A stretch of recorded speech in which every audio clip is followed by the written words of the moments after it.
এই আন্দোলনে প্রত্যক্ষভাবে ছাত্রদল ভূমিকা রেখেছে এবং তাদের অবদানকে অস্বীকার করে কেউ ওই দ্বিতীয় স্বাধীনতার ক্রেডিট একা নেওয়ার কোনো সুযোগ নাই। ছাত্রদল কবে জন্মগ্রহণ করছে, কিভাবে আগাইলো, আমরা হচ্ছে তোমাদের মতো ছাত্র। এখন সেই জায়গায় এমনি তোমাদের কাছে ওপেন কোশ্চেন, কয়জন চান্স পেয়েছে?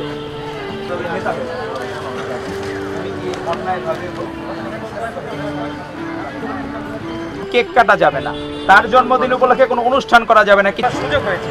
এই জন্য আমি নিজেকে গর্বিত বোধ করি সেই দেশনেত্রীর নামে। তো সেই হলের জন্য যে ক্রীড়া মাধ্যমে আমরা যাতে সবাই ব্যস্ত সবসময় এগুলো আমরা সার্ভাইভ করে যাবো।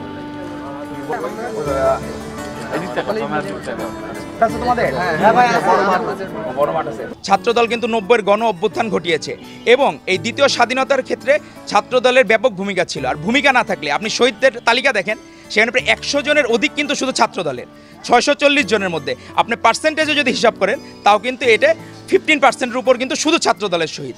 তো এই আন্দোলনে প্রত্যক্ষভাবে ছাত্রদল ভূমিকা রেখেছে এবং তাদের অবদানকে অস্বীকার করে কেউ ওই দ্বিতীয় স্বাধীনতার ক্রেডিট একা নেওয়ার কোনো সুযোগ নাই। নগদের সর্বোচ্চ বার 167 টাকা রিচার্জে পাবেন 1 লাখ টাকা পুরস্কার। আরও আছে প্রতি সপ্তাহে পুরস্কার ও ক্যাশব্যাক। সবার উদ্দেশ্যে আমরা বলতে চাই, দেশনায়ক তারেক রহমানের যে নির্দেশ এবং তার যে প্রস্তাবনা 31 দফা সম্পর্কে সবাইকে জানার জন্য অনুরোধ রইল এবং তরুণ প্রজন্মকে আমরা বলবো, আপনারা আমাদের তারেক রহমান আমাদের নেতা, সে তার জন্মদিনকে পর্যন্ত অমিট করে দিয়েছেন তাদের সম্মানে, শহীদদের সম্মানে, এবং উনি যারা অনুষ্ঠান পালন করবে তাদের ব্যাপারে কঠোর সিদ্ধান্ত নেবেন। এবং যারা দলীয় শোডাউনের রাজনীতি দেখবেন, মোটরসাইকেল বাইকের শোডাউন থেকে শুরু করে স্লোগানের রাজনীতি, আপনি দেখছেন যে আমরা এই ক্যাম্পাসে ঢুকলাম, কোনো স্লোগান হয়েছে? কিচ্ছু হয় নাই।